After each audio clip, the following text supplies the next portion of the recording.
You're watching the Auction Network.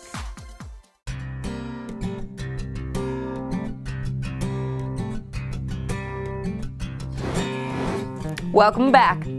West Monroe, Louisiana is the site for the inaugural Tex-La-Miss Bull Bash and Bucking Stock Sale. West Monroe is best known as the birthplace of country music legend Webb Pierce and contemporary country artist Andy Griggs. Welcome to West Monroe, Louisiana. Laissez bon temps rouler. Let the good times roll. West Monroe, Louisiana is in the northeast corner of Louisiana, located on Interstate 20 between Jackson, Mississippi and Shreveport, Louisiana. Well, West Monroe is located on the Ouachita River, which is a gorgeous river, beautiful place to go boating. It's a great place to fish, water ski. It's considered by the National Geographic as one of the 10 most scenic rivers in the nation. The people are great. They're so friendly and outgoing, and you just don't meet a stranger in this area. It's a small town, but virtually anything you want to have or anything you want to do, we're able to access it here. It's just a good place to live. You get true Southern hospitality when you come here. If you'd like to go see, maybe go back in time a little bit, you can go to the old downtown area. We call it Antique Alley. We do have the Antique Alley here in West Monroe. It's a great place for people who like antiques and like to shop and get out and walk around. It's a whole street full of antique shops, all different varieties from inexpensive to expensive, and it's a great tourist attraction. We've kind of banded together as an advertising society, but we're advertising the stores and unique antiques that we have located in West Monroe. But it's got a lot more than just antiques. It's got from Mojo's, which is a local brothers and sisters that they do neat t-shirts, they have home decor, a little bit of that. You have some children clothing stores, you have some jewelry stores down there. There's a little bit of something for everyone if you walk down Antique Alley. I'm Ralph Calhoun. I'm the Executive Director of the Biedenharn Museum and Gardens in Monroe, Louisiana.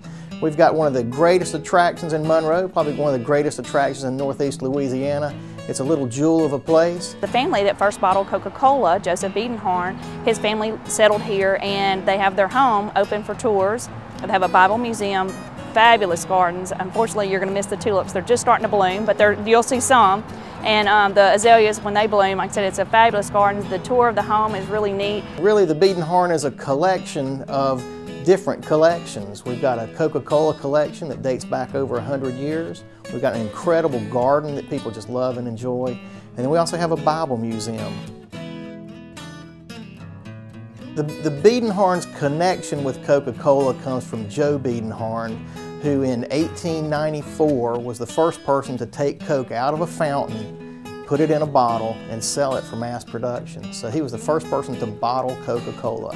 He didn't invent Coke, he didn't invent the bottle, but he married those two together, and actually that was a big deal for Coke, and still is. We see Coke in bottles all over the world, and Joe was the person that started that. Elsong Gardens is the name of the garden that's here at the Biedenharn Museum, and that Elsong stands for Emmy Lou's Song. And Emmy Lou Biedenharn was Joe Biedenharn's daughter.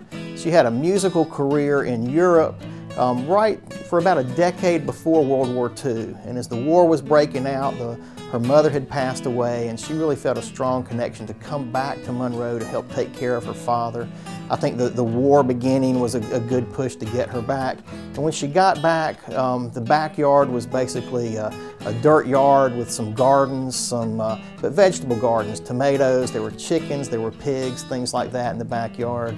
And Emmy Lou was able to convince her father to let her slowly convert it into what I think he thought was going to be a flower garden, but she turned it into a beautiful walled English garden, and it's here today for people to come through.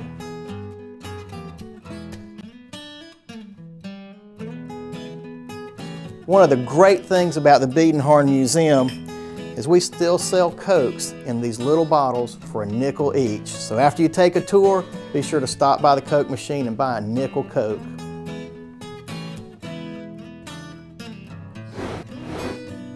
This is Black Bayou Lake National Wildlife Refuge. Black Bayou National Wildlife Refuge is a gym that we have here. This National Wildlife Refuge has some of the most wonderful nature that you can see. Last year we had about 40,000 visits here, and that included hunting, fishing, visitors just coming in off the interstate. We have lots of school groups here also. I've seen an alligator, duck, you see a little bit of everything, a snake, a little bit of everything.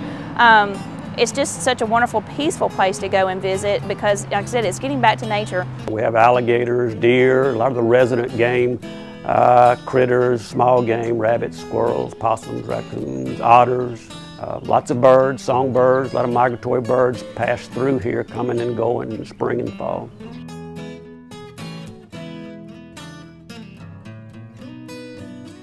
This particular area has a unique lake on it, which has some pretty pristine wetlands associated with it, and all the flora and fauna that you might naturally find in a typical Louisiana bottomland hardwood and swamp environment. The only fee associated with this facility is a boat launch fee, and it costs $2 to launch your boat, but everything else is free here. Refuge is open during daylight hours, 7 days a week.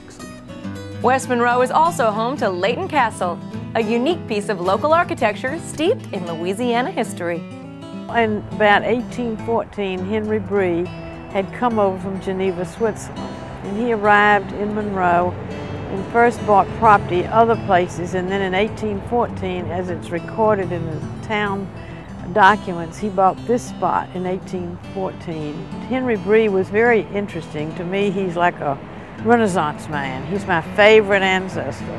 One of only 7 castles in Louisiana, Layton Castle was inducted into the National Register of Historical Places in 1978.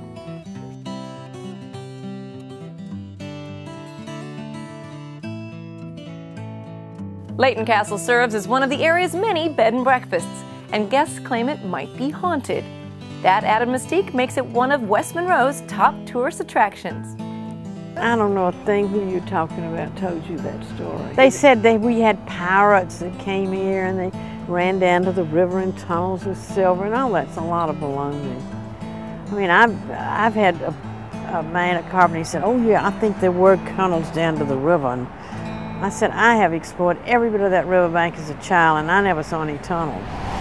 We hope you enjoyed our visit to one of Louisiana's truly unique landmarks. When we return, we'll head back to the Tex-La-Miss Bull Bash and Bucking Stock Sale.